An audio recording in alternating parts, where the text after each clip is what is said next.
চিনেন? ওই যে একটা বক্সের মধ্যে মাছগুলো ঘোরাঘুরি করে, দেখেছেন বাসায়? এরা কেন ঘোরে, কখনো জিজ্ঞেস করেছেন নিজেকে যে ওরা কেন একই রাস্তায় বারবার ঘোরে? হ্যাঁ বলেন। ব্রেইনের ধারণ ক্ষমতা এতটুকুই, ও যে রাস্তা দিয়ে যায় ও ভুলে যায় কোন রাস্তা দিয়ে এসেছে। ওই জন্য প্রতিবার এই রাস্তাকে ওর কাছে নতুন বলে মনে হয়। এত স্বল্প জ্ঞান আল্লাহ পাক ব্রেন তাকে দিয়েছে, কিন্তু তারপরেও সে আল্লাহর অবাধ্যতা করে না, কিন্তু সে আল্লাহর ইবাদত করে। ওই মাছও আল্লাহর ইবাদত করে। এখন আমাদের সমাজে এমন কিছু মানুষ দেখতে পাওয়া যায়, জ্ঞান বুদ্ধি মাশাআল্লাহ এমন বলদের পর্যায়ে, যদি বলি কাশ্মীর মনে হচ্ছে জান্নাত, বলবে যে কাশ্মীরকে জান্নাতের সাথে তুলনা করছে। সুবহানাল্লাহ। যাই হোক, আপনাকে যেটা বলছিলাম, যদি এই বিয়ের ডিসিশন আপনি ঠিক রাখতে পারেন, দুনিয়াতে জান্নাতের একটা ফ্লেভার পাবেন ইনশাআল্লাহ। এই সৌভাগ্য নবী সাল্লাল্লাহু আলাইহি ওয়াসাল্লামের হয়েছিল, কারণ তার ঘরে খাদিজা রাদিয়াল্লাহু আনহার মতো একজন স্ত্রী ছিলেন। সারা দুনিয়া তার বিরুদ্ধে, কিন্তু বাসায় গেলে তিনি প্রশান্তির সাথে থাকেন। এটা নিয়ামত না?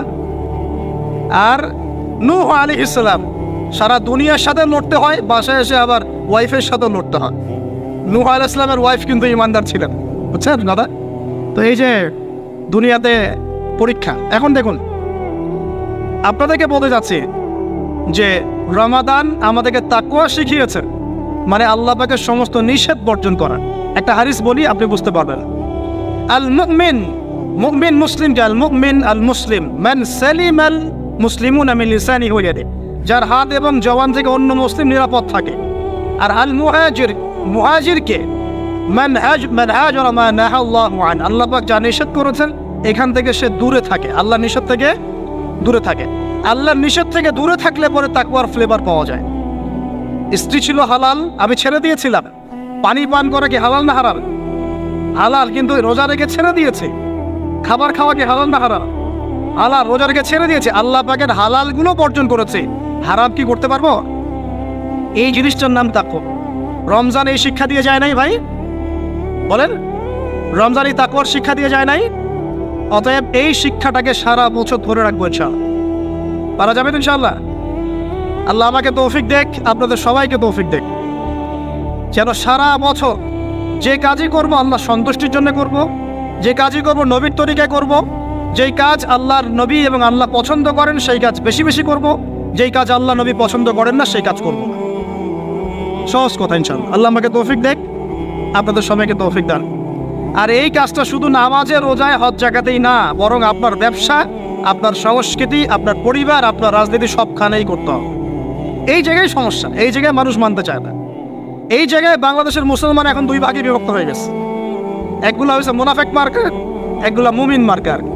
দুইটা মার্কা এখন স্পষ্ট হয়ে গেছে। মুনাফেক মার্কা কারা? নামাজ, রোজা, হজ জাকাত ইসলাম মানতে চায়, এখানে ইসলাম মানতে আমার কোনো আপত্তি নাই, কিন্তু জীবনের অন্যান্য ক্ষেত্রগুলো যেগুলো পড়ে আছে এখানে ইসলামের কথা বলতে আসেন না, খবরদার। সমস্যা এখানে। তো বিশ্বাস করেন, এদের জন্যই কবরের আযাব অপেক্ষা করছে। কবরের আযাব কেন? এমনি এমনি বলি না এই কথাটা। আব্দুল্লাহ বিন উবাই কি চিনেন নাকি? চিনেন? আব্দুল্লাহ বিন উবাই নাম শুনছেন? সূরা তাওবার অনেক বড় একটা অংশ একে কেন্দ্র করে আয়াত নাযিল হয়েছে। আব্দুল্লাহ বিন উবাই কে ছিল বলেন? মুনাফিকের সর্দার, শুধু মুনাফিকের। এখন বলেন তো, আব্দুল্লাহ বিন উবাই নামাজ পড়তো কিনা? নামাজ পড়তো কিনা? আব্দুল্লাহ বিন উবাই নবীর সাথে উহুদের মাঠেও যাচ্ছিলেন, নবীর সাথে তরোয়াল নিয়ে উহুদের মাঠে যাচ্ছিলেন যুদ্ধ করতে। রাস্তা থেকে ব্যাক করেছে যদিও বা, যাচ্ছিল তো নাকি? আচ্ছা, আব্দুল্লাহ বিন উবাই মসজিদে গিয়ে নামাজ পড়তো না বাসায় নামাজ পড়তো? কোন মসজিদে? যেই মসজিদে যাওয়ার জন্য আমরা দোয়া করি আল্লাহ আমাদেরকে নবমীতে যাওয়ার তৌফিক দাও, তাই না? ওইখানে কে নামাজ পড়তো? সে নবীকে দেখেছে কি দেখে নাই? নবীর পিছনে নামাজ পড়েছে কি পড়ে নাই? এখন বলেন, তাহলে আব্দুল্লাহ বিন উবাই কেন জাহান্নামে যান? কেন তার কবরের সামনে নবীকে দাঁড়াতে আল্লাহ নিষেধ করলেন? কেন বললেন তুমি যদি 70 বার ইস্তেগফার করো মাফ করবো না? কেন বললেন? বলেন। সমস্যা একটাই, সে প্রকাশ্যে ইসলামের কিছু বিধানকে স্বীকার করলেও মন থেকে পরিপূর্ণ ইসলাম কোশ্চিনকালও স্বীকার করে নাই। এরকম লোক যদি আমাদের মধ্যে কেউ থেকে থাকেন, আমার ওয়াজ যদি আপনার কানে চলে যায়, আল্লাহর ওয়াস্তে আজকে তওবা করে পরিপূর্ণ ইসলামে ফিরে আসেন, আল্লাহ পাক তৌফিক দান। আমল করতে পারেন আর না পারেন, কমসে কম স্বীকার করেন যে হ্যাঁ ইসলাম একটা পরিপূর্ণ জীবন বিধান। জাস্ট স্বীকার করেন। আমল না করলে আল্লাহ মাফ করে দেবে ইচ্ছা। আল্লাহ যদি চান আমল না করলেও আল্লাহ তাকে মাফ করতে পারেন, যার আকীদা স্পষ্ট আছে যে ইসলাম একটা পরিপূর্ণ জীবন বিধান। আল্লাহ আমাদেরকে বোঝার তৌফিক দান। আর আমি এটা খুব ভালো করেই জানি যে এই বর্তমান বৈশ্বিক প্রেক্ষাপটে পরিপূর্ণ ইসলাম 100% পালন করা সম্ভব না। যত বড়ই বক্তব্য দেই না কেন, আমি যত বড় বড় কথাই বলি না কেন, না আমার পক্ষে সম্ভব না আপনার পক্ষে সম্ভব। চোখের জেনা বাঁচবেন কিভাবে বলেন? মেয়েদের ফিতনা বাঁচবেন কেমন করে বলেন? বলেন। সুদের ফিতনা কেমন করে বাঁচবেন বলেন? বলেন। সমাজে মারামারি, কাটাকাটি, রাহাজানি, ছিনতাই, হত্যা, ফিতনার তো শেষ নাই। আপনি বাঁচবেন কিভাবে 100%? এখানে সূরা তালাকের একটা আয়াত আমি আপনাকে বলতে চাই, এতে আপনি আশা পাবেন ইনশাআল্লাহ। সেটা কি? আল্লাহ পাক বলেছেন ফাত্তাকুল্লাহা মাসতাতা'তুম।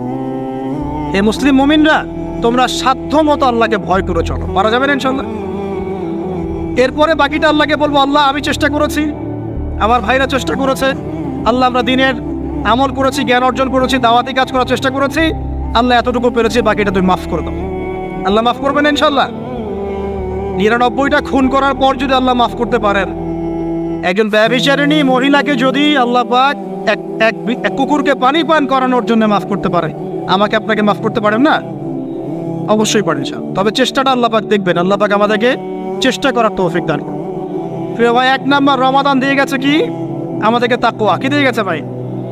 ছেড়ে দিব না সারা বছর ধরে রাখবো? তাকওয়া মানে আল্লাহর নিষেধগুলো পা বেঁচে বেঁচে চলা। আল্লাহর নিষেধ যেখানে সেখানে পা দেওয়া যাবে না। আল্লাহ তৌফিক দান করুন। আমিন। রমজানকে চিরসবুজ করে রাখবো ইনশাআল্লাহ, যেটাকে আমরা বলি এভারগ্রিন রমাদান। রমাদান হবে চিরসবুজ ইনশাআল্লাহ। সারা বছরই রমাদানের ফ্লেভার থাকবে ইনশাআল্লাহ। তখনই হবে জীবনটা কিসের মতো? হ্যাঁ, জান্নাতি মানুষের মতো ইনশাআল্লাহ। তখনই হবে জীবনটা জান্নাতি মানুষের মতো। 1 নাম্বার। 2, রমাদান দিয়ে গেছে প্রিয় ভাই আমাদেরকে আল্লাহর জন্য ত্যাগের শিক্ষা। 2 নাম্বার, আল্লাহর জন্য ত্যাগের শিক্ষা মানে রমাদান মাসে আমরা খাবার ছেড়ে দিয়েছি, স্ত্রী সহবাস ছেড়েছি, পানি ছেড়েছি, মিথ্যা কথা বলা ছেড়েছি, মাপে কম দেওয়া ছেড়েছি। কার জন্য ছাড়ছি ভাই এগুলা? মানুষের জন্যে? স্ত্রী সন্তানের জন্যে? সমাজে মানুষ আমাকে একটা বড় হাজী সাহেব ডাকবে এই জন্যে? কার জন্য ছাড়ছি বলেন তো? এই যে আল্লাহর জন্য ত্যাগের মানসিকতা শিখিয়ে গেছে রমাদান, সারা বছর ধরে রাখবো ইনশাআল্লাহ। রাজি আছি?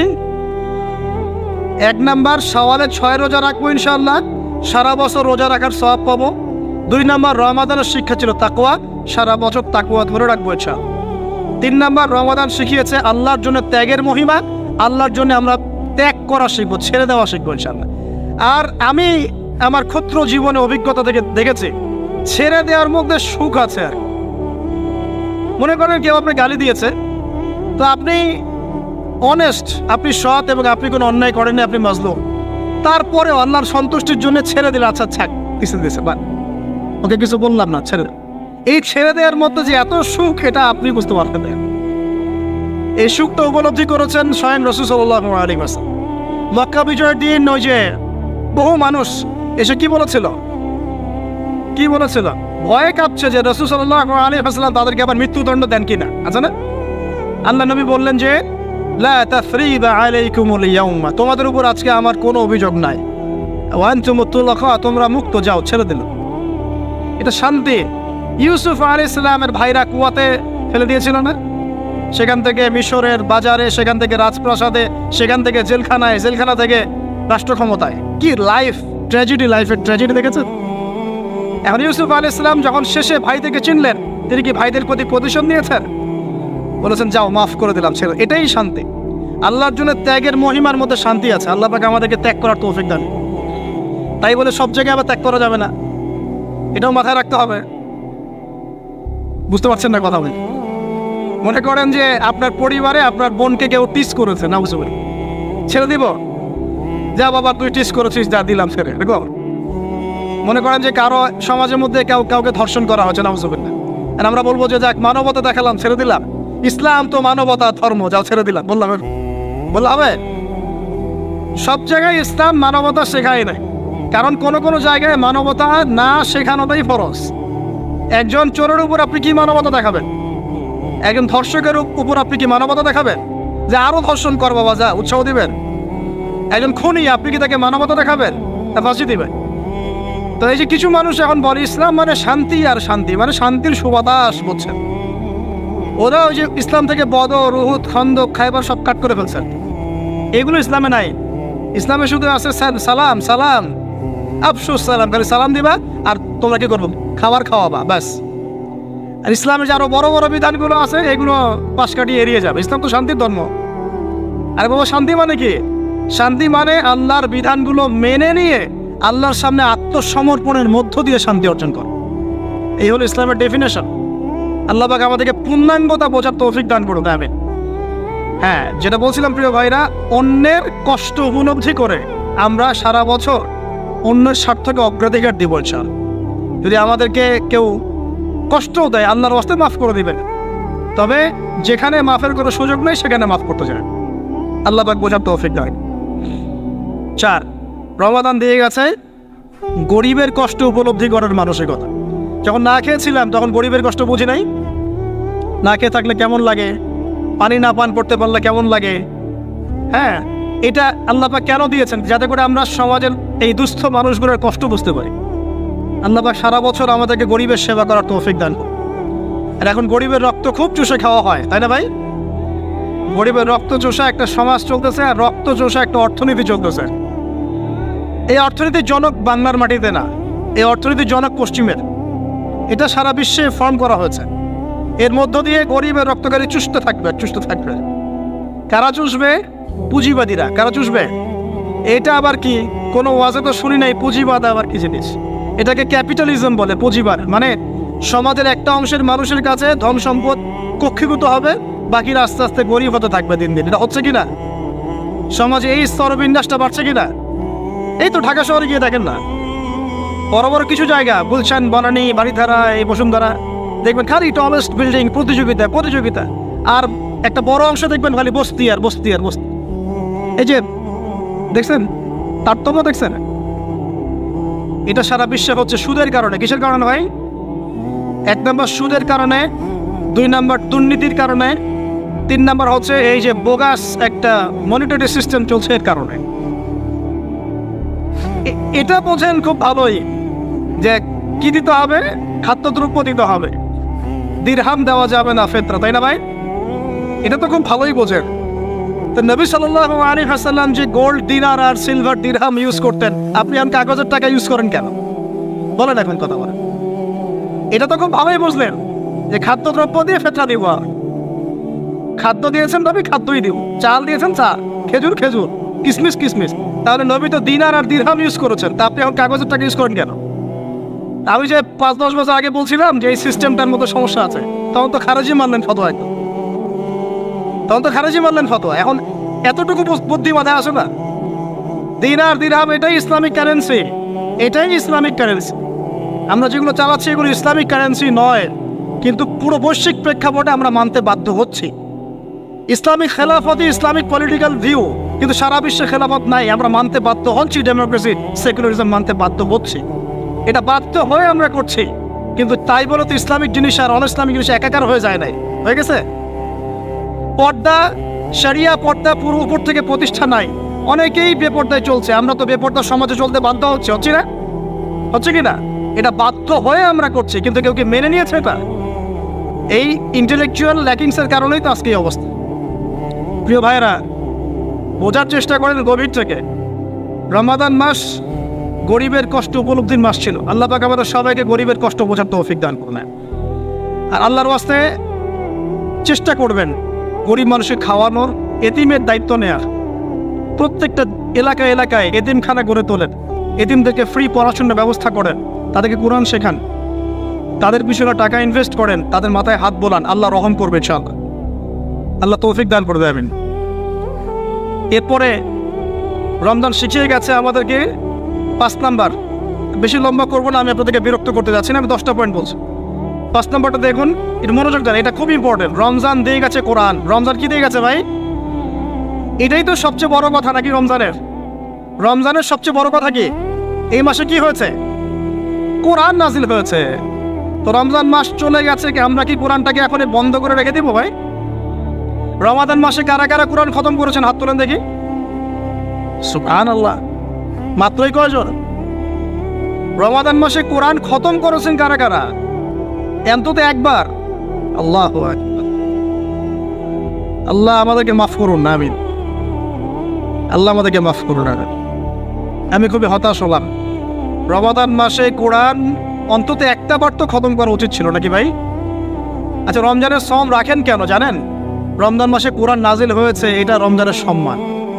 আল্লাহ পাক বলেন নাই শাহরুর রমাদান আল্লাযী উনজিলা ফীহিল কোরআন? আল্লাহ পাক বলেন নাই রমজান সেই মাস যেই মাসে কোরআন নাজিল হয়েছে? ইন্না আনজালনাহু ফী লাইলাতিল কদর, কদরের রাতে আমি কোরআন নাজিল করেছি। তাহলে রমাদান মাসে কোরআন পেয়েও যারা কোরআন পড়লো না, বুঝলো না, খতম করলো না, আমি তাদের জন্য আফসোস ছাড়া কিচ্ছু করতে পারছি না। আচ্ছা যাই হোক, যা করেছেন করেছেন, তওবা করা যাবে তো ইনশাআল্লাহ? আমার সাথে বলেন আস্তাগফিরুল্লাহ আল্লাযী লা ইলাহা ইল্লা হুয়াল হাইয়ুল কাইয়্যুম ওয়া আতুবু ইলাইহি। আল্লাহ আমাদের সবাইকে কোরআন তেলাওয়াত করার তৌফিক দান করুন, সবাইকে কোরআন তেলাওয়াত শেখার তৌফিক দান করুন। আর ভাই, যোগ্যতা অর্জন করে তো দিনের কাজ করতে হবে, আগে তো কোরআন তেলাওয়াত করা শিখতে হবে নাকি? আল্লাহ পাক সবাইকে কোরআন তেলাওয়াত শেখার তৌফিক দান করুন, কোরআনের তাফসীরগুলো পড়ার তৌফিক দান করুন। আল্লাহ পাক প্রতি মাসে কমপক্ষে একবার করে কোরআন খতম করার তৌফিক দান। আল্লাহর রাসূল রমজান মাসে কোরআন এক খতম করতেন। জিবরাইল আলাইহিস সালাম আসতেন, তিনি পড়তেন, তিনি শুনতেন, তিনি পড়তেন, তিনি শুনতেন। এভাবে তারা প্রতি রমাদানে কোরআন খতম করতেন কি না? তার মানে মাসে কোরআন খতম করা রাসূলের সুন্নাত না? আমরা কি এই সুন্নাতটা জীবিত করতে পারবো না ইনশাআল্লাহ? প্রত্যেক দিনে এক পারা করে পড়লেই হয়ে যায়। এক পারা মানে 20 পৃষ্ঠা। এই হাফেজি কোরআনের 20 পৃষ্ঠা, সময় লাগবে সর্বোচ্চ 1 ঘন্টা থেকে 1.5 ঘন্টা, সর্বোচ্চ 1 ঘন্টা থেকে 1.5 ঘন্টা। যারা হাফেজ তাদের সময় লাগে আধা ঘন্টাও না, আধা ঘন্টা। পারবো না ভাই ইনশাআল্লাহ? আল্লাহ পাক এই রমজান মাসের এই কোরআনকে সারা বছর আঁকড়ে ধরার তৌফিক দান করুন। এই কোরআন নাজিল হওয়ার পরেই আইয়ামে জাহিলিয়াত পরিবর্তন হয়েছিল। আবু জেহেলের শাসন পরিবর্তিত হয়ে মুহাম্মাদের শাসন হয়েছে। অতএব কোরআন থেকে বিমুখ জাতি কখনো দিন কায়েম করতে পারবে না। আল্লাহ পাক বোঝার তৌফিক দান করুন, আমিন। আমাদের যুবক ভাইরা একটু ওয়াদা করতে পারি তো ইনশাআল্লাহ সবাই কোরআন তেলাওয়াত করা শিখবো, প্রত্যেক মাসে এক খতম দেবো ইনশাআল্লাহ, কোরআনের অর্থ পড়বো ইনশাআল্লাহ। না অর্থ পড়ার দরকার নাই, খালি প্রত্যেক হরফে 10 লাখই কামাই করবো, অর্থ পড়ার কোনো দরকার নাই ভাই? আচ্ছা যাক, কিছু মানুষ আবার রাগ করে অর্থ পড়তে বললে, কারণ স্বার্থ আছে। যদি আপনারা কোরআনের অর্থ পড়া শুরু করেন এবং হাদিসের চর্চা করা শুরু করেন, দিনই পড়াশোনা করা শুরু করেন, তখন তো অনেক ধর্ম ব্যবসা বন্ধ হয়ে যাবে আর কি। কথা বুঝতে পারছেন না মনে হয়? আপনারা যদি শিক্ষিত হওয়া শুরু করেন, কোরআনের A to Z অর্থ পড়া শেষ করেন, হাদিসগুলো পড়া শুরু করেন, ওলামায়ে কেরামের সাথে পরামর্শ করে বইপত্র পড়া শুরু করেন, হ্যাঁ, বিভিন্ন ইসলামিক কোর্সগুলো করতে থাকেন, আস্তে আস্তে আপনার যোগ্যতা বাড়বে। তখন তো আপনি কি করবেন না? ধর্মের নামে বিভ্রান্ত হতে চাইবেন না। অনেকের তখন ধর্ম ব্যবসাটা কি হবে? বন্ধ হয়ে যাবে। অতএব এই কারণে অনেকে চায় না যে মানুষ কোরআনের অর্থ বুঝুক। আমি আমার মন থেকে আপনাদেরকে রিকোয়েস্ট করছি, সবাই কোরআনের অর্থটা পড়ার চেষ্টা করেন। পারা যাবেন ইনশাআল্লাহ ভাই? আল্লাহ আমাকে তৌফিক দেখ, আপনাদের সবাইকে তৌফিক দান। আর কমপক্ষে দিনে এক পারা করে কোরআন তেলাওয়াত করবেন। আল্লাহ মা বোনদেরকে তৌফিক দেখ, আপনাদের সবাইকে তৌফিক দান। এটা হলো 5 নাম্বার। 6 লাইলাতুল কদর মনে আছে? কোন দশকে ছিল? আচ্ছা, কি মনে হয় আপনাদের এবার কদর কততম রাতে ছিল? কি মনে হয় বলেন তো, কে কি বলেন? বেজর তো জানি, কার কার মনে হয় 21 ছিল? কার মনে হয় 23, 27, 29? কার কার কি মনে হয়? আমি আমার জীবনে, এবার আমি আমার অভিজ্ঞতা বলি, আমার জীবনে এইরকম রমাদান আমি কখনো কাটাই নাই। আমার কাছে মনে হয়েছে এই রমজানেও আল্লাহ আমাদের প্রতি নারাজ হয়ে আছে। পুরো রমজান চলে যাচ্ছে, বৃষ্টি হচ্ছে না, এই সামান্য একটু বৃষ্টি। অথচ রমজান মাস আসার আগেই পরিবেশ ঠান্ডা হয়ে যেত না? আগে রমজান মাসে কন্টিনিউয়াসলি বৃষ্টি হতো, স্পেশালি শেষের দশকে অনেক বৃষ্টি হতো। এবং বৃষ্টি ছিল একটা আলামত, যেটা দেখে আমরা চিনতে পারতাম যেটা কদরের রাত হতে পারে। এবার চেনাই যাচ্ছে না, খেয়াল করে দেখেন নাই? গরম, আর আমরা তো ঢাকায় ছিলাম, গরমের তীব্রতায় থাকা যাচ্ছে না, এসি থেকে বাইরে বেরিয়ে হওয়া যাচ্ছে না। আল্লাহ পাক নারাজ, ইস্তেসকার দোয়া করা হচ্ছে, বৃষ্টি হচ্ছে না। চিন্তা করতে পারেন? আর এমনও যুগ ছিল যে ওলামায়ে কেরাম, মানে দ্বীনের যারা রিপ্রেজেন্টেটিভ, আলেম ওলামা, মুত্তাকি পরহেজগার ব্যক্তিরা আনাচে কানাচে দোয়া করতো, সাথে সাথে বৃষ্টি নামা শুরু হতো। আমরা চিনি না। শোনেন কেন হচ্ছে না, কারণ আমরা হয়তোবা এখনো সেই পর্যায়ের তাকওয়া, সেই পর্যায়ের আল্লাহ ভীতি এখনো অর্জন করতে পারি নাই, যে আমরা দোয়া করলেই সাথে সাথে কবুল হয়ে যায়। হয়তোবা আমাদের ভিতরে অনেক ত্রুটি আছে, এই ত্রুটিগুলো আগে দূর করতে হবে, আল্লাহ পাক তৌফিক দান করুন। আর আমার মনে হয় এমন অনেক মানুষ এই বাংলার জমিনে আছেন যারা যদি এই নামাজের সুযোগ পেতেন তাহলে তারা দোয়া করার সাথে সাথে বৃষ্টি বর্ষণ, কিন্তু তারা সুযোগ পাচ্ছেন না। এই একজন ছেলে বুঝতে পারছে কথার অর্থটা কি। এমন বহু মানুষ বাংলার মাটিতে আছে, হয় তারা যদি সুযোগ পেত নামাজটা পড়ার হয়তো বা বৃষ্টি হতো। নাই বুঝলেন, একটু লেটে বোঝেন। আচ্ছা, বাংলাতে এমন অনেক মানুষ আছে যারা নীরবে নিভৃতে তাহাজ্জুদে আল্লাহর কাছে এত কান্নাকাটি করে, এত আমল করে, এত পরহেজগার মানুষ, তাদের দোয়ার বদৌলতে অনেক কিছু হয়। এটা আপনারা বিশ্বাস করেন? বিশ্বাস করতে হয়।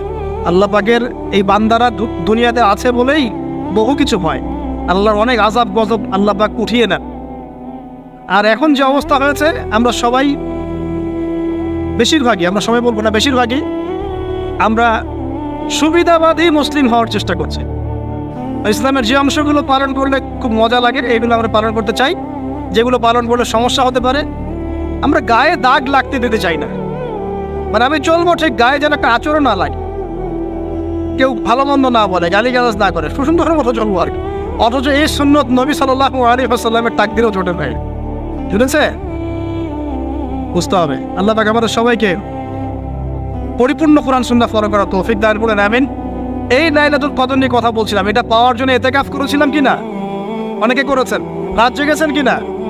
এই যে রাত্রি জাগরণ করার যে ব্যাপারটা, এটা কি রমজানের শিক্ষা? রমজানের ছেড়ে যাওয়া একটা চেতনা কেমন? রাত জাগরণের মধ্য দিয়ে আল্লাহকে পাওয়া যায়। তারাবি পড়েছেন, তাহাজ্জুদ পড়েছেন না? এই তাহাজ্জুদে আপনি আল্লাহর কাছে চেয়েছেন, দোয়া করেছেন, আল্লাহকে ডেকেছেন, জিকির করেছেন, তখন আল্লাহর সাথে আপনার একটা গভীর সম্পর্ক ছিল না? এই সম্পর্ক রমজান যাওয়ার সাথে সাথে কি বন্ধ করে দেব? সারা বছর ধরে রাখবো ইনশাআল্লাহ, আমিন। আচ্ছা, 7 নম্বর ভাই, রমাদানে আল্লাহ রাব্বুল আলামিন আমাদের অনেককেই কিন্তু তারাবি পড়ার তৌফিক দিয়েছেন, দেন নাই?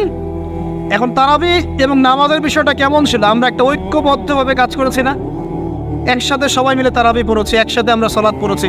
এই রমজানের এই যে ঐক্যের শিক্ষাটা, এই শিক্ষাটা কিন্তু রমজান চলে যাওয়ার সাথে সাথেই আমরা আবার বিভক্ত হওয়া শুরু করি।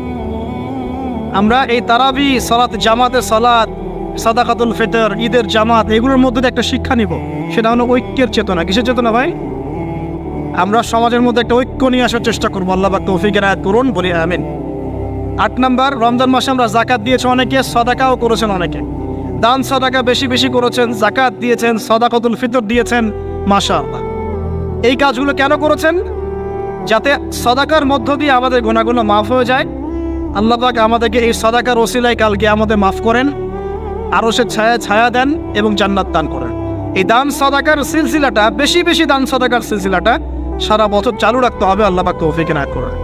আর এই দান করার সময় খেয়াল রাখবেন দানের টাকা কোথায় যাচ্ছে, খেয়াল রাখবেন আপনার দানের টাকা যাচ্ছে কোথায়, খেয়াল রাখতে হবে। এগুলো সমস্যা চলছে না সমাজে? দান কোথায় করবেন খেয়াল রাখবেন, কোন জায়গায় দান করলে আপনার দানটা সঠিকভাবে ইউটিলাইজ করা হবে এবং ইসলামের পথে এটা কাজে লাগানো হবে, এটা খেয়াল রাখবেন। আপনার দানটা সঠিকভাবে ব্যয় হচ্ছে কিনা। এই জন্য আমি পরামর্শ দিই, আগে আপনি আপনার আত্মীয়দের হক আদায় করেন, গরিব আত্মীয় স্বজনকে বেশি বেশি দান করার চেষ্টা করেন, তাদেরকে যাকাত দেওয়ার চেষ্টা করেন। এরপর ফি সাবিলিল্লাহ, দিনের কাজগুলো যেগুলো হয়, দিনের মসজিদ, দিনের মাদ্রাসা, দিনী মেহনত, দিনী অ্যাসোসিয়েশন, দিনী কোনো প্রজেক্ট, এইগুলোতে আপনি বেশি বেশি দান খয়রাত করার চেষ্টা করেন। আল্লাহ পাক তৌফিক দান করেন, আমিন।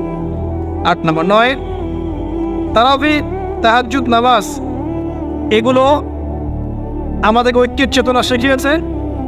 আমরা শাওয়াল মাস আসার সাথে সাথে যেন এগুলো ভুলে না যাই। এবং ওই যে প্রথমে বলেছিলাম যে রমাদান মাসে কেবলা পরিবর্তন হয়েছে, একটা নতুন জাতির উত্থান ঘটেছে, মানে ইহুদি খ্রিস্টান জাতির সাথে আমরা বিচ্ছেদ ঘোষণা করেছি। এখন সারা বছর আমরা যেন তাদের কৃষ্টি কালচার এগুলো ফলো করা শুরু না করি। কেবলা পরিবর্তনটা মানে কি? মানে ওদের সাথে আমরা চলবো না, আমরা নতুন কেবলা নিয়ে এসেছি, নতুন জাতি আমাদের।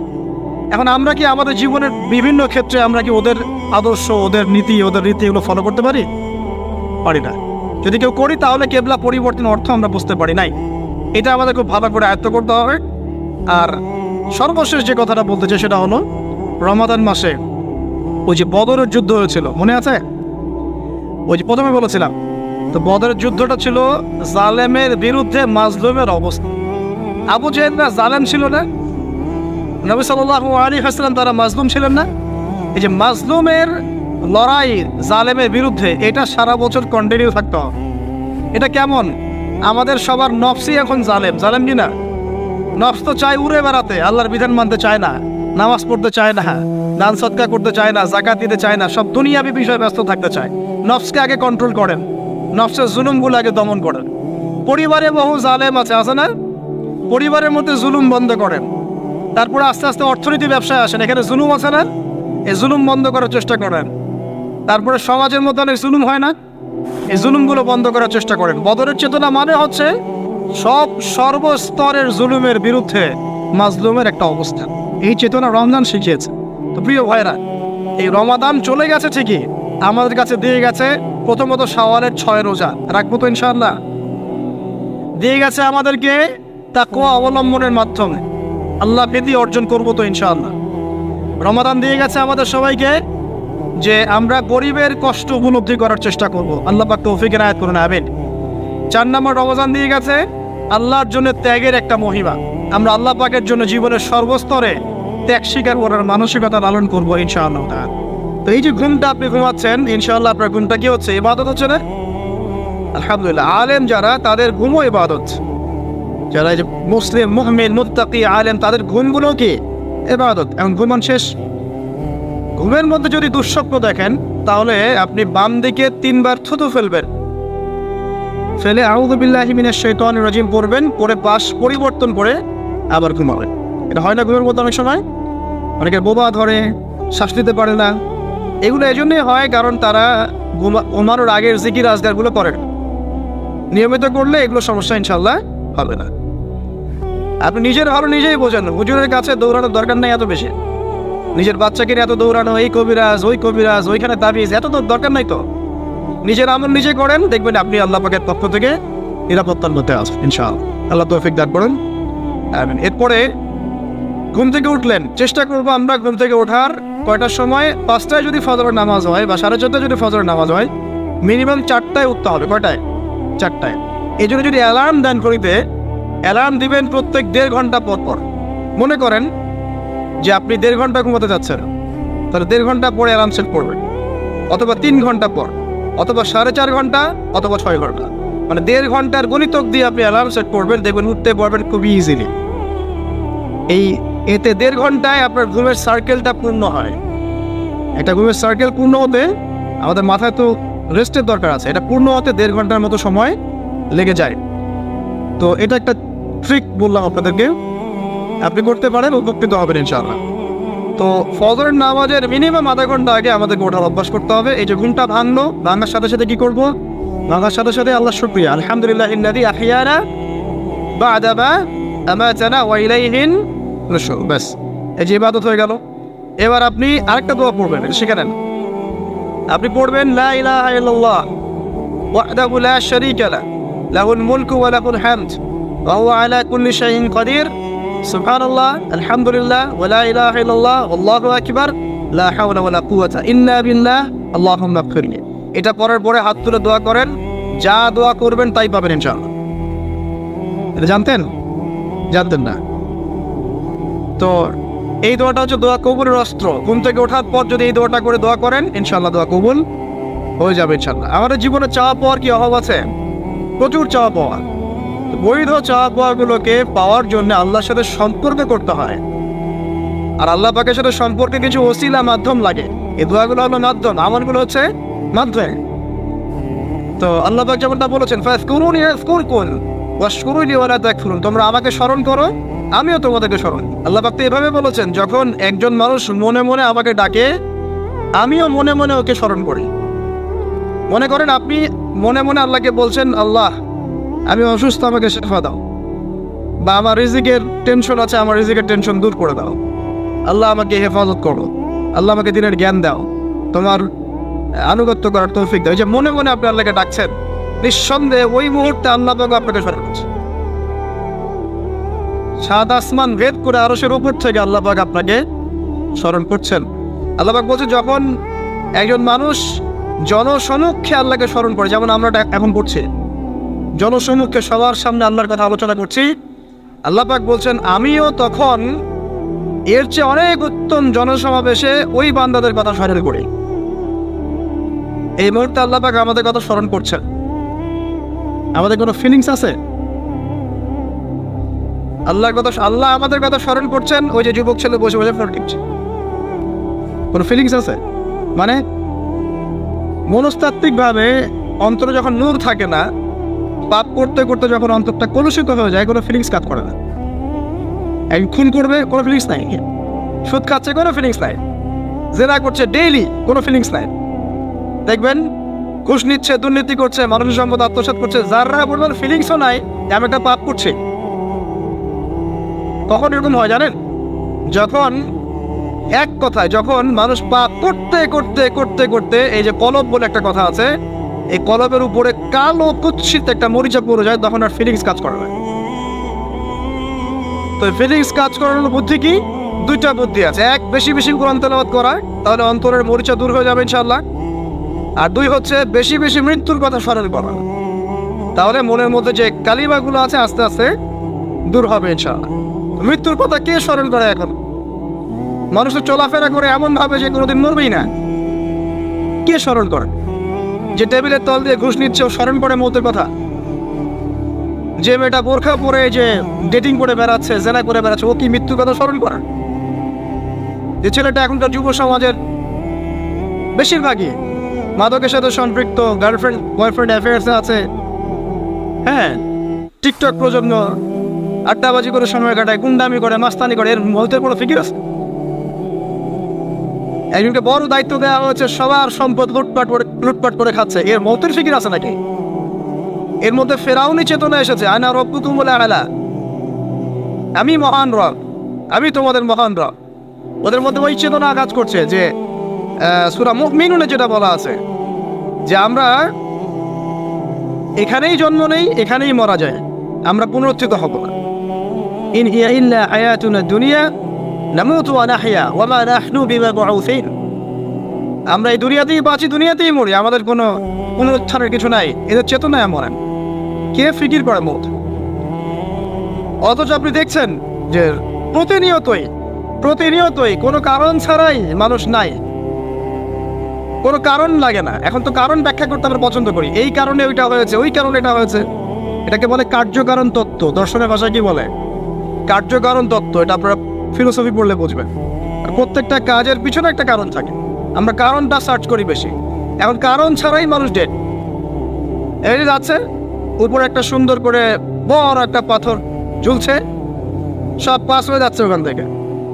মানে রাস্তায় কাজ চলছে, উপরে আবার এটা ঝুলছেও, আর মানুষ আবার অন্যস্তে যাতায়াত করছে। তো যারা রাখছে ওদের ইন্টেলেকচুয়াল অবস্থা চিন্তা করেন, আর যারা আমরা উত্তল দিয়ে যাচ্ছি তারও অবস্থা চিন্তা করেন। বুদ্ধিভিত্তিকভাবে আমরা কোন জায়গায় চিন্তা করেন? মানে মানুষ বিজি রোড দিয়ে যাচ্ছে, ওখানেই কাজ হচ্ছে, আবার যেখানে কাজ হচ্ছে দেখছি সেখানে আমরাও আবার তল দিয়ে যাচ্ছি। সবাই পাস হয়ে গেল, যাদের তাকদিরে লেখা ছিল মওত একদম মুহূর্তের মধ্যে শেষ। কি কারণ ব্যাখ্যা করবেন? কোনো সায়েন্স দিয়ে ব্যাখ্যা করতে পারবেন? পারবেন না।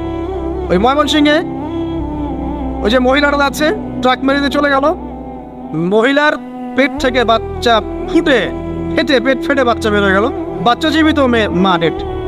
সায়েন্স দিয়ে ব্যাখ্যা করতে পারবেন? এটাই তাকদির।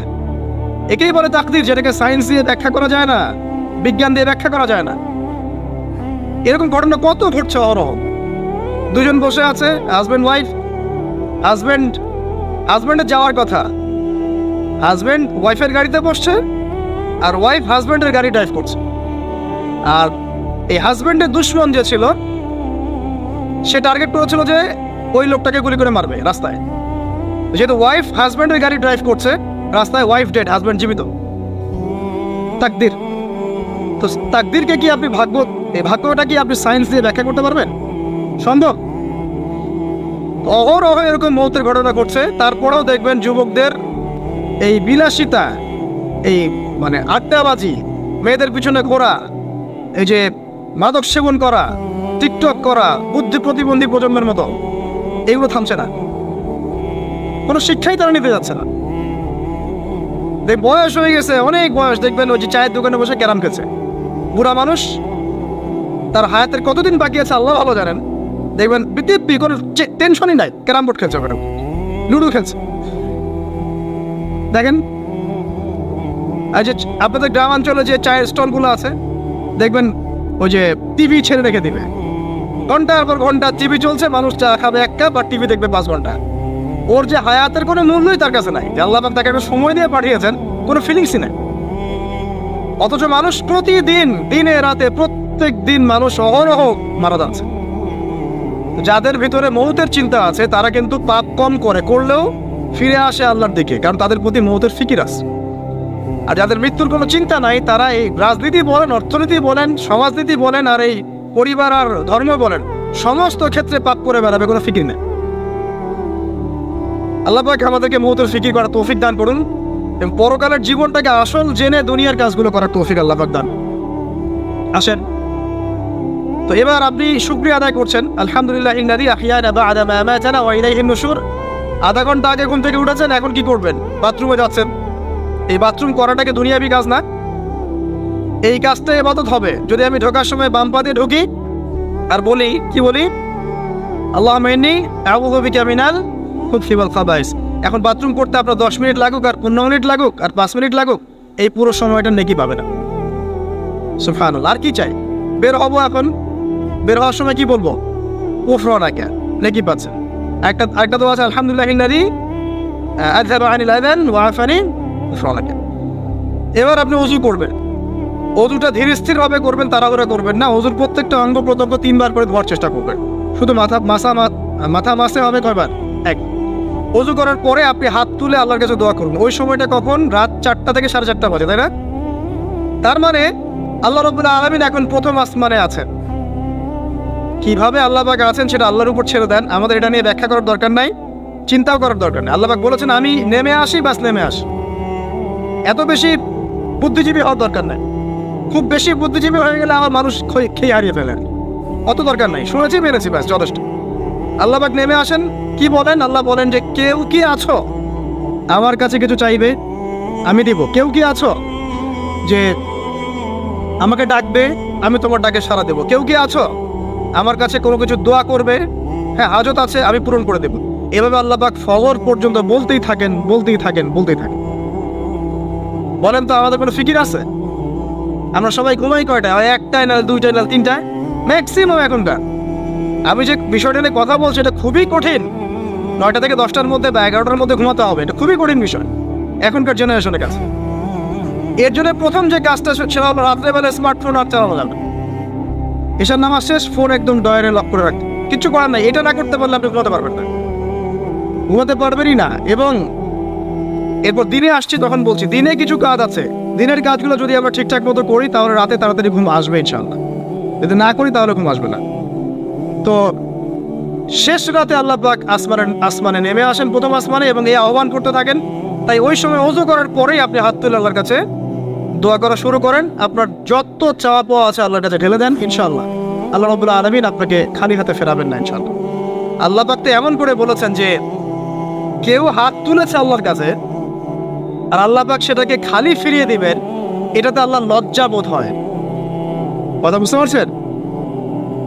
আমাদের যাদের অনেক সম্পদ আছে বা সামর্থ্য আছে এবং মন আছে বড়, তাদের কাছে যখন কেউ সাহায্য চায় আপনার খালি ফিরাইতে লজ্জা লাগে না?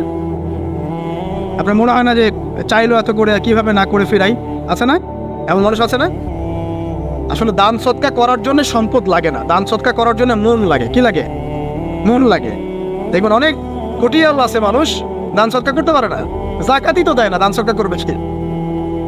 বাংলাদেশে যত কোটিপতিগুলো আছে সবার থেকে জাকাত নেওয়া শুরু করলে এদেশে কোনো দারিদ্রতা বলে কিছু থাকবে না ইনশাআল্লাহ, থাকবেই না। এটাই বাস্তব। কে উদ্ধার করবে সেই টাকা? ইমাম মাহদী আসলে করবে ইনশাআল্লাহ, ঈসা ইবনে মারিয়াম আসলে করবে ইনশাআল্লাহ। তখন কে জাকাত না দিয়ে পার পায় তাই দেখা যাবে। একটা ব্যক্তি পাওয়া যাবে না জাকাত না দিয়ে পার পায়। অবশ্য তখন এমন একটা যুগ আসবে যে মানুষ জাকাতের টাকা নিয়ে ঘুরবে, কিন্তু নেওয়ার মতো মানুষ নাই, সবাই সচ্ছল। আল্লাহ পাক সেই সুদিন ফিরায় আনুক, আমিন। এটা বলছিলাম যে সদকা করার জন্য মন লাগে, আবার টাকা লাগে না। এখন আসেন, কেউ যদি আমাদের কাছে এভাবে চায়, আমরা খালি ফিরাতে লজ্জাবোধ করি। আল্লাহ পাক বলছেন যে আমার কাছে যখন বান্দা কিছু চায়, তার হাতটাকে আমি খালি ফিরাই দেবো, এটাতে আমি লজ্জাবোধ করি। দোয়া করলে কয়েকটা বিষয় একটা হবেই, হয় আপনি সাথে সাথে সেটা পাবেন, না হলে একটু দেরিতে পাবেন, না হলে আল্লাহ পাক সেটা জমা করে রাখবেন পরকালের জন্য। পরকালে যখন আপনি দাঁড়াবেন আল্লাহর সামনে, আল্লাহ বলবেন দুনিয়াতে তুমি এই বিষয়গুলো চেয়েছিলে, আমি দুনিয়াতে দেই নাই, পরকালে তোমার জন্য সঞ্চিত রেখেছি, এখন না। তখন মানুষ কি বলবো জানেন? আমরা বলবো যে আল্লাহ দুনিয়াতে কিছুই যদি না পাইতাম, আজকেই সব দিত, তাহলেই হবে। তো বেশি বেশি দোয়া করার অভ্যাস তৈরি করেন, বেশি বেশি দোয়া করেন। দোয়াই ইবাদত, আর দোয়া বলে ইবাদত, দোয়াই ইবাদত। দোয়া করতে থাকেন, ইনশাআল্লাহ দেখবেন আল্লাহর সাথে আপনার সম্পর্ক গাঢ় হবে। যার সাথে আল্লাহর সম্পর্ক যত বেশি গাঢ় হবে, ইনশাআল্লাহ সে তত বেশি পরকালের বাসিন্দা হবে, দুনিয়ার বাসিন্দা কম হবে।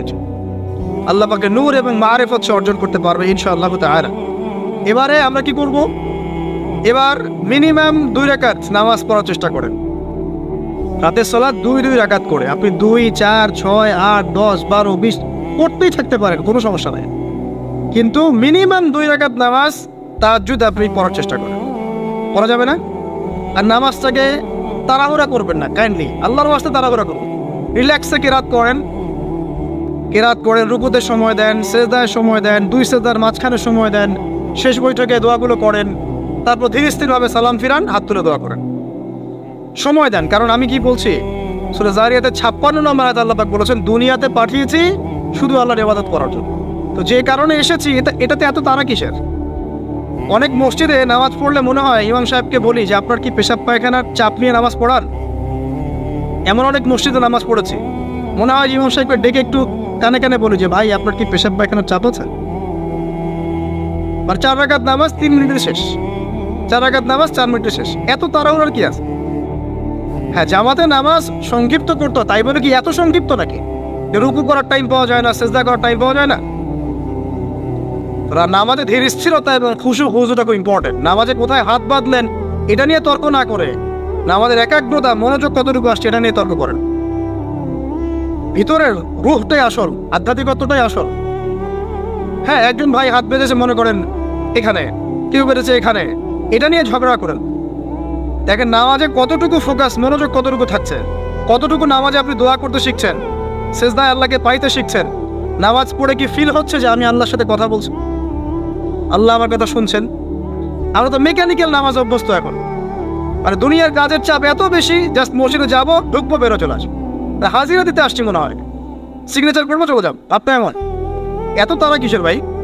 ওমা খালাকতুল জিন্না ওয়াল ইনসা ইল্লা লিয়াবুদুন, শুধু ইবাদত করার জন্যই সৃষ্টি করেছে তোমাদেরকে। তো মসজিদে তো তাড়াহুড়া কেন? রিল্যাক্স থাকেন, মসজিদে রিল্যাক্সে নামাজ পড়েন, সময় নেন। ফজরের নামাজ পড়ার আগে আপনি বাসার থেকে 2 রাকাত সুন্নত পড়ে আসতে পারেন, এটা আরেকটা ভালো আমল। কারণ নবী সাল্লাল্লাহু আলাইহি ওয়াসাল্লাম সুন্নত নামাজগুলো কি করতেন? বাসায় পড়তেন। এতে বাসার মধ্যে বরকত হবে, শয়তান দূর হয়ে যাবে। এই যে তাহাজ্জুদ আপনি 2, 4, 8, 10 যত পারেন পড়েন, মিনিমাম 2 রাকাত পড়েন, ধীর স্থিরভাবে পড়েন। নামাজ শেষ করে আবার আল্লাহর কাছে দোয়া করেন, দেখবেন যে ইনশাআল্লাহ আপনার দোয়া কবুল হবে। আর দোয়া যে কবুল হয় এটা আপনি নিজেই বুঝতে পারবেন, নিজেই বুঝবেন, কারো কাছে যাওয়া লাগবে না। এবার ফজরের সালাতের সময় হয়ে গেল, আজান হচ্ছে, আজানের জবাব দিব, দিয়ে বাস হেঁটে হেঁটে মসজিদ, প্রত্যেক পদক্ষেপ হেঁটে যাব আর দোয়া করব। কি দোয়া করব? যে আল্লাহ আমাকে নূর দান করো। কি দান করো? আল্লাহুম্মা ইজআল ফি কলবি নূরা ওয়া ফি লিসানি নূরা ওয়া ফি সামঈ নূরা ওয়া ফি বাসরি নূরা ওয়া আন ইয়ামিনি নূরান ওয়া আন শিমালি নূরান ওয়া মিন ফাওকি নূরা ওয়া মিন তাহতি নূরা আল্লাহুম্মা ইজআল ফি নাফসি নূরা। মানে এর অর্থ হচ্ছে আল্লাহ আপনি আমার ডানে বামে সামনে পিছনে শরীরে আত্মায় দেহে সবখানে আল্লাহ আপনার নূর দান করুন। নূর কেন? কারণ দুনিয়ার মধ্যে অনেক অন্ধকার, অন্ধকার না, সব জাহিলিয়াতের অন্ধকার। এখানে পথ চলতে হলে নূর লাগবে, আলো লাগবে। এটা কে দিবে? আল্লাহ দিবে। কবর বড় অন্ধকার, ওখানে থাকতে হলে ভালোভাবে কি লাগবে? আলো লাগবে। হাসরের মাঠ অন্ধকার, ওখানে ভালোভাবে থাকতে হলে কি লাগবে? আলো লাগবে। এই জন্য নামাজে যাওয়ার সময়, অন্ধকার সময় এই দোয়াগুলো করতে হয়। আর তার আগে একটা কথা বলতে ভুলে গেছি, বাসা থেকে যে বের হচ্ছেন তখন কি পড়বেন? কি পড়বেন? বিসমিল্লাহি তাওয়াক্কালতু আলাল্লাহ ওয়ালা হাওলা ওয়ালা কুওয়াতা ইল্লা বিল্লাহ। এটা পড়ে বের হলে শয়তান দূরে চলে যাবে, ফেরেশতা আপনার কাছে চলে আসবে। এবার নামাজে আসলাম, জামাতের সাথে নামাজ পড়বেন, ফজরের নামাজ, এবং ফজরের সালাতের কেরাতটা লম্বা করার চেষ্টা করুন। এটা সুন্নাত, ফজরের সালাতের কেরাত লম্বা করার সুন্নাত। এবং নামাজ শেষ হওয়ার সাথে সাথেই উঠেও চলে যাবেন না, নামাজ শেষ এবার আপনি ওখানে বসে থাকবেন, বসে বসে জিকির আজকারগুলো করবেন। কি কি জিকির করবেন আমি কয়েকটা আপনাদেরকে শিখিয়ে দিচ্ছি, বাকিগুলো আপনারা কিতাব থেকে শিখে নেবেন। সালাম ফেরানো শেষ, প্রথমে একবার আল্লাহু আকবার, তারপর 3 বার আস্তাগফিরুল্লাহ আস্তাগফিরুল্লাহ আস্তাগফিরুল্লাহ। এরপরে পড়বেন আল্লাহুম্মা আনতাস সালাম ওয়া মিনকাস সালাম তাবারাকতা ইয়া যাল জালালি ওয়াল ইকরাম পড়বেন। তারপর আল্লাহুম্মা আইন্নি আলা যিকরিক ওয়া শুকরিকা ওয়া হুসনি ইবাদাতিক। এরপরে পড়তে পারেন আয়াতুল কুরসি, যেটা একটু আগে বলেছি, তাসবিহাত সুবহানাল্লাহ আলহামদুলিল্লাহ আল্লাহু আকবার 33 পরে কালিমা শাহাদা, অথবা 10-10-10 পড়ার দলিল আছে। এরপরে পড়বেন সুবহানাল্লাহি ওয়া বিহামদিহি আদাদা খালকিহি ওয়া রিদা নাফসিহি ওয়া জিনাতা আরশিহি ওয়া মিদাদা কালিমাতি 3 বার, এটা 3 বার। তারপর 3 কুল 3 বার করে, সূরা ইখলাস 3 বার, ফালাক 3 বার, নাস 3 বার, সূরা হাশরের শেষ 3 আয়াত একবার। এরপরে পড়বেন সাইয়্যিদুল ইস্তিগফার, মানে সমস্ত ইস্তিগফারের শ্রেষ্ঠ ইস্তিগফার। এটা কোনটা?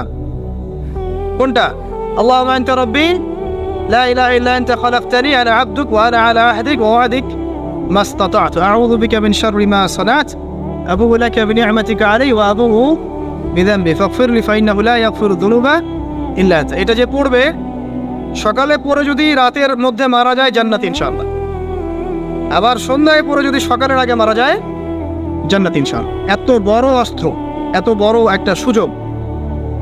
এরপরে পড়বেন আমার পছন্দের কয়েকটা, আউযু বিকালিমাতিল্লাহি তাম্মাতি মিন শাররি মা খালাক 3 বার। এটা যদি আপনি পড়েন আপনি দৃশ্য অদৃশ্যের ক্ষতি থেকে বেঁচে থাকবেন ইনশাআল্লাহ। দুষ্ট জিন শয়তান আপনার কোনো ক্ষতি করতে পারবে না ইনশাআল্লাহ।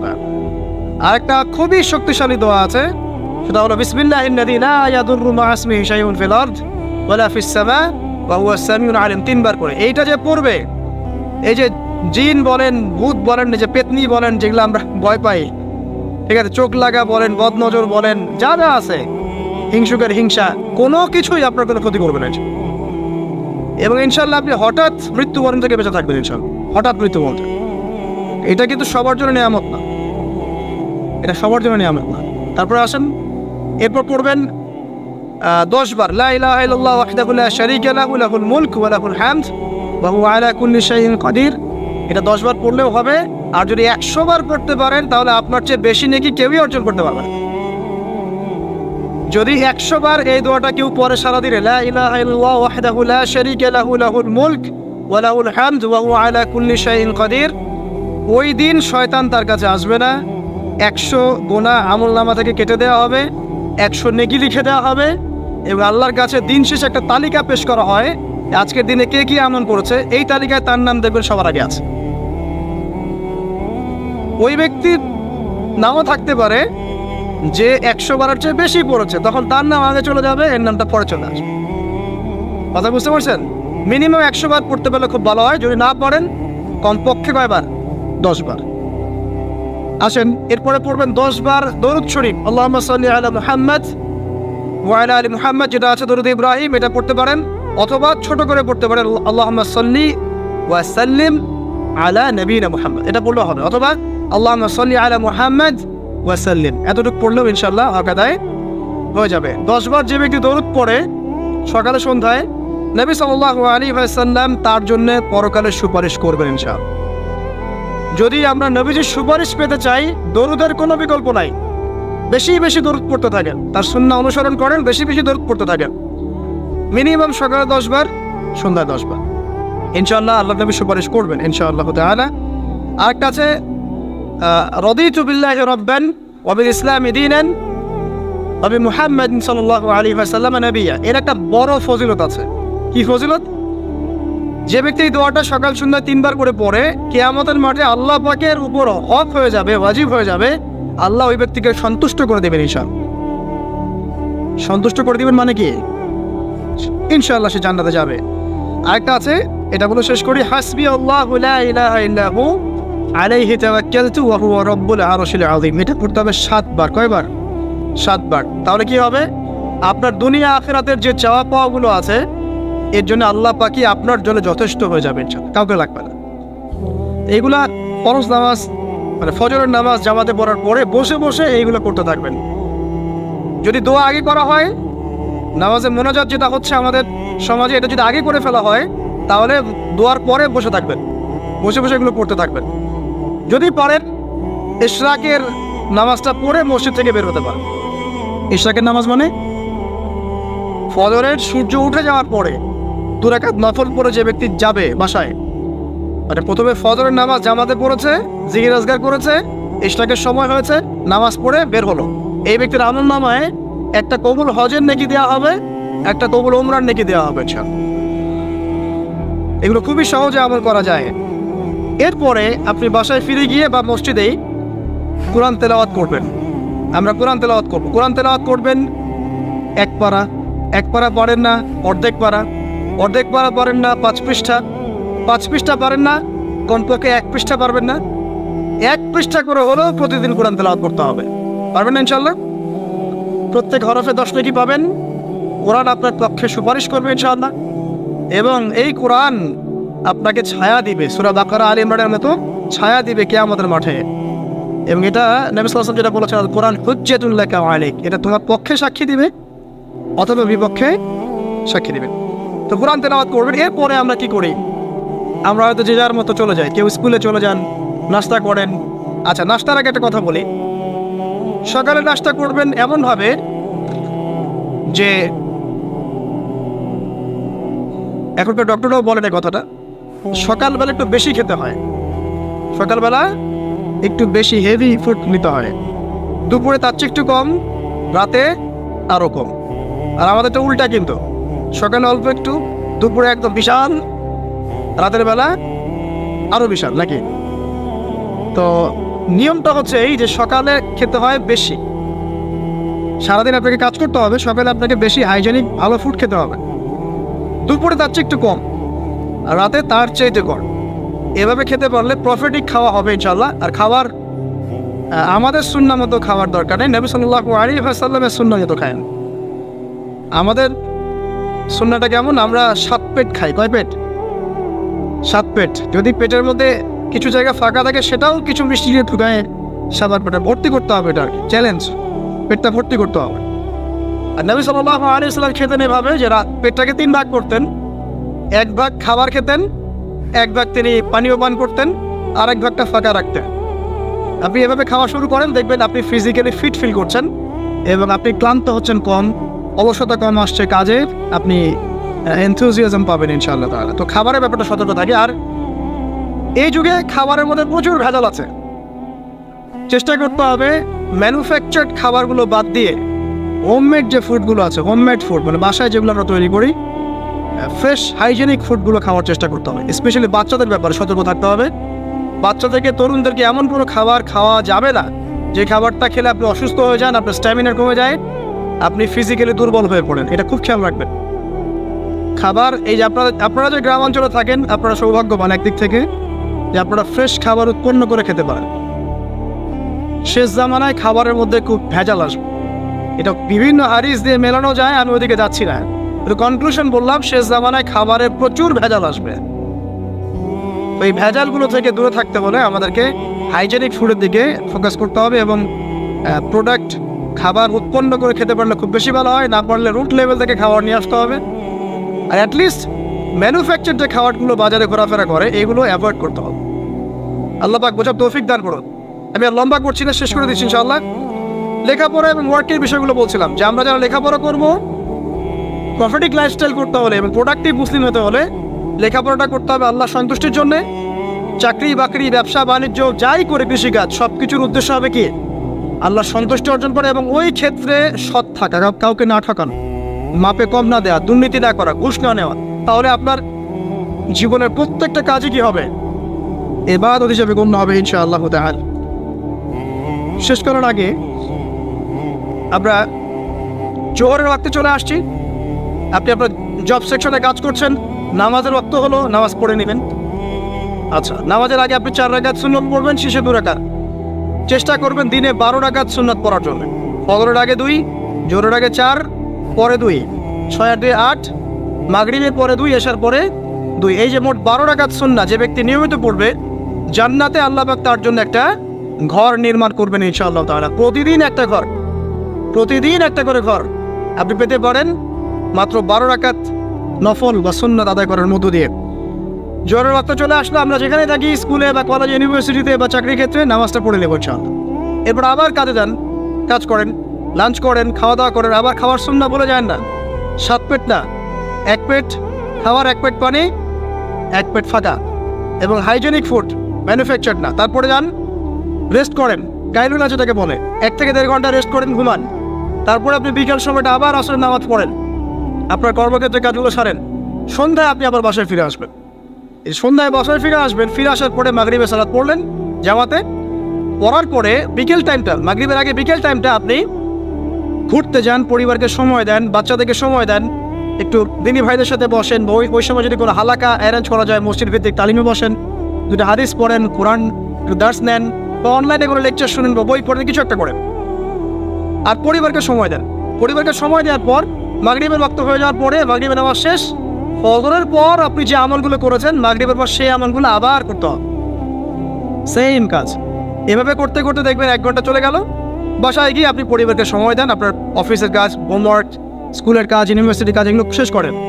শেষ করার পরে আপনি রাতের খাবার খেয়ে নেন, খেয়ে নিয়ে আবার চলে আসেন মসজিদে, এশার নামাজ পড়েন, পড়ে বাসায় গিয়ে জাস্ট ঘুমেন, আর দেখা দেখি নাই। তখন আপনি আবার দেখবেন ফজর ওই 4টা 3টে উঠতে পারবেন, তাহাজ্জুদ পড়তে পারবেন, ফজর পড়তে পারবেন, আবার আপনার দিনটা লম্বা হবে ইনশাআল্লাহ।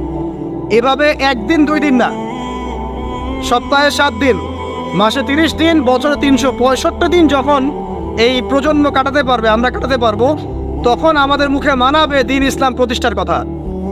তার আগে আমাদের মুখে এসব কথা মানায় না। এখন আমাদের মুখে এসব কথা এখন মানাচ্ছে না, কারণ আমরা তো আমলই করছি না, আমাদের ঈমান আকীদা ঠিক নাই, আমাদের প্রফেটিক লাইফস্টাইলই তো নাই, নবী সাল্লাল্লাহু আলাইহি ওয়াসাল্লামের মতো লাইফস্টাইলই তো নাই আমাদের।